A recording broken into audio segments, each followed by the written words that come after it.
तो आज मैं एक हॉरर मरीन मूवी को एक्सप्लेन करूंगी जिसका नाम है अंडर पेरिस।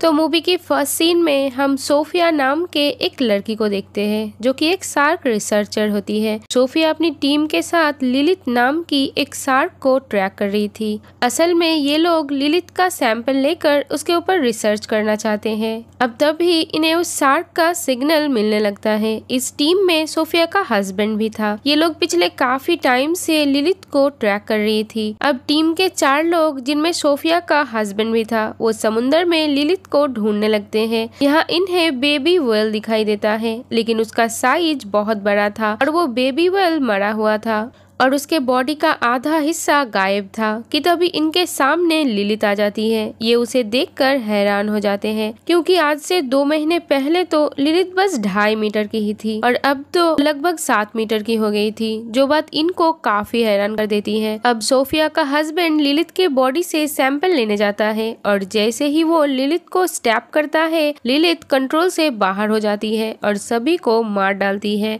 सोफिया और उसके साथी ये सब देख रहे थे। सोफिया ये देखकर जल्दी से समुद्र में कूद जाती है ताकि वो उन्हें बचा पाए, लेकिन वहाँ उसे सभी के कटे हुए बॉडी पार्ट्स दिखते हैं कि तभी लिलित उसके सामने आ जाती है और वो सोफिया पर अटैक कर देती है और उसे घसीटते हुए ओशन के अंदर ले जाने लगती है। लेकिन किसी तरह से सोफिया वहाँ से निकल आती है और अब हमें 3 साल बाद का सीन दिखाया जाता है। हम देखते हैं सोफिया अब एक्वेरियम गाइड का काम करती है जहाँ वो बच्चों को फिशेस के बारे में बताया करती है। अब यहाँ हम मीका नाम की एक लड़की को देखते हैं जो एक मरीन एक्टिविस्ट है। वो एक ऑर्गेनाइजेशन को चलाती है जिनका काम होता है मरीन लाइफ को बचाना। मीका सोफिया से मिलती है और उसे अपने हेडक्वार्टर पर ले आती है और उसे दिखाती है कि लिलित पेरिस के सेन रिवर के अंदर आ रही है और अभी वो पेरिस के अंदर एंटर होने ही वाली है। तो मीका चाहती है कि सोफिया लिलित को एग्जामिन करने में उसकी मदद करे। तो सोफिया कहती है कि अक्सर शार्क्स मौसम के बदलने के वजह से एक जगह से दूसरी जगह चली जाती है, इसमें कोई बड़ी बात नहीं, पर हाँ कोई भी शार्क रिवर के पानी में सरवाइव नहीं कर सकती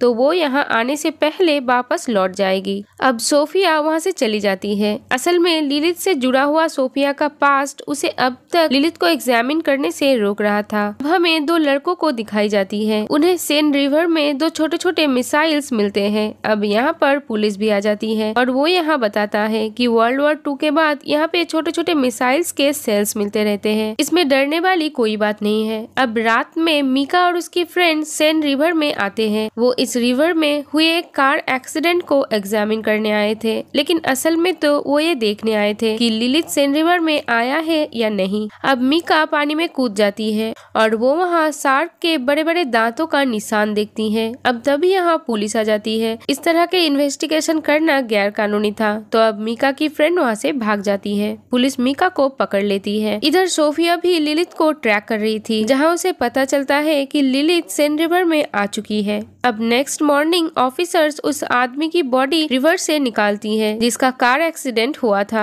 अब सभी उस आदमी की बॉडी की हालत देखकर हैरान हो जाते हैं क्योंकि उसकी आधी बॉडी गायब थी। अब वहाँ सोफिया और मीका भी होती है। सोफिया ऑफिसर को बताती है कि ये शार्क ने ही किया है और उस शार्क को रोकना पड़ेगा, लेकिन मीका को यहाँ लगता है कि सोफिया और ऑफिसर शार्क को मार देंगे, तो वो शार्क को बचाने की काम में लग जाती है क्योंकि वो एक मरीन सेवियर है। अब नेक्स्ट डे सोफिया ऑफिसर्स के साथ सेन रिवर में आ जाती है। सोफिया शार्क को ट्रैक कर रही थी। अब सब कुछ ठीक था और ये लोग लिलित को देखने ही वाले थे, लेकिन तभी मीका सोफिया के ट्रैकर के सिग्नल को जैम कर देती है और अब ये लोग लिलित को ट्रैक नहीं कर पाते और अब डाइव किए हुए ऑफिसर्स के जान खतरे में है। लेकिन लिलित यहाँ से दूसरे जगह पे चली जाती है तो यहाँ इन ऑफिसर्स के जान बच जाती है। अब ऑफिसर मेयर को ये शार्क वाली बात बताती है तो मेयर उन्हें कहती है कि किसी भी तरह से उन्हें उस शार्क को पकड़ना होगा क्योंकि जल्द ही सेन रिवर में एक स्विमिंग इवेंट होने वाला है। अब इधर हम मीका को देखते हैं जो एक वीडियो बनाकर उसे काफी सारे मरीन एक्टिविस्ट के पास भेज देती है जहां वो लिलित के बारे में बताती है। वो कहती है कि गवर्नमेंट इस शार्क को मारना चाहती है और हमें इसे बचाना होगा।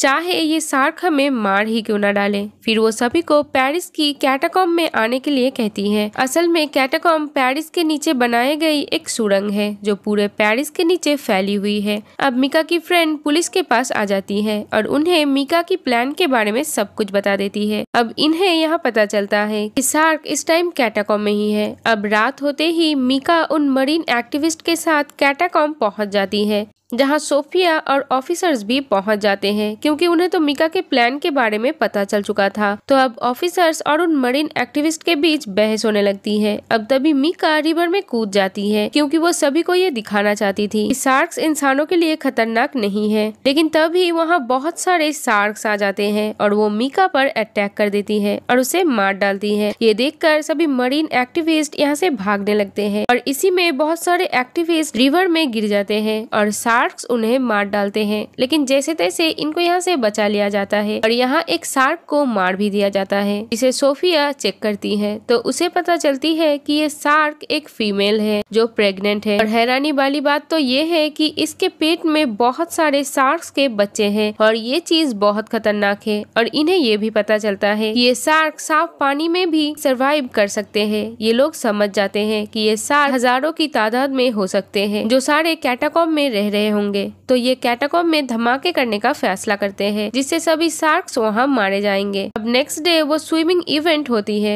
जहाँ रिवर में बहुत सारे लोग स्विमिंग करेंगे क्योंकि शार्क वाली बात लोगों को पता नहीं था। शार्क के खतरा होने के बावजूद भी मेयर इस इवेंट को कैंसिल नहीं करती। वो ऑफिसर्स और ट्रेन मरीन को रिवर में निगरानी के लिए कहती है। अब रिवर की एक साइड पर एक बहुत बड़ा जाल बांध दिया जाता है ताकि अगर यहाँ कोई शार्क आए तो उसमें फंस जाए। अब सोफिया कुछ सीनियर ऑफिसर्स के साथ कैटाकॉम्ब में आ जाती है क्योंकि वो वहाँ पे धमाके करने वाली थी। सीनियर ऑफिसर और सोफिया एक साथ ही थे। जैसे ही वो फ्लैश लाइट ऑन करती है वो देखती है यहाँ पे हजारों की तादाद में छोटे छोटे शार्क्स के बच्चे थे। वो ये देखकर बहुत घबरा जाते हैं क्योंकि ये शार्क छोटे होने के बाद भी बहुत ताकतवर थे। अब सभी बॉम्ब्स को अपनी अपनी जगह पे फिक्स कर दिया जाता है, लेकिन बॉम्ब के फटने से पहले ही एक शार्क सीनियर ऑफिसर पे अटैक कर देता है। लेकिन वो किसी तरह से बॉम्ब ब्लास्ट कर देते हैं और इससे वो खुद भी बहुत ज्यादा जख्मी हो जाता है। लेकिन इस ब्लास्ट में शार्क के कुछ बच्चे मर जाते हैं। अब सोफिया वापस रिवर में जाती है जहाँ उसके सामने लिलिथ थी जो अपने बच्चों को मरा हुआ देखकर बहुत गुस्सा हो गई थी और वो उस जाल को तोड़ के उस जगह पे आ जाती है जहाँ स्विमिंग कंपटीशन शुरू हो गई थी। लिलिथ यहाँ एक आदमी के 2 टुकड़े कर देती है। ये देखकर सब यहाँ से भागने लगते हैं। हर तरफ अफरा तफरी मच जाती है और देखते ही देखते यहाँ और भी बहुत सारे शार्क्स पहुंच जाते हैं जो सभी पर अटैक कर देते हैं। अब ऑफिसर शार्क को स्नाइपर से शूट कर देता है और इसके कुछ निशाने पानी में पड़े मिसाइल्स पर लग जाते हैं और सभी मिसाइल्स फटने लगते हैं। ये वही मिसाइल्स थे जो वर्ल्ड वॉर 2 से इस रिवर में थे।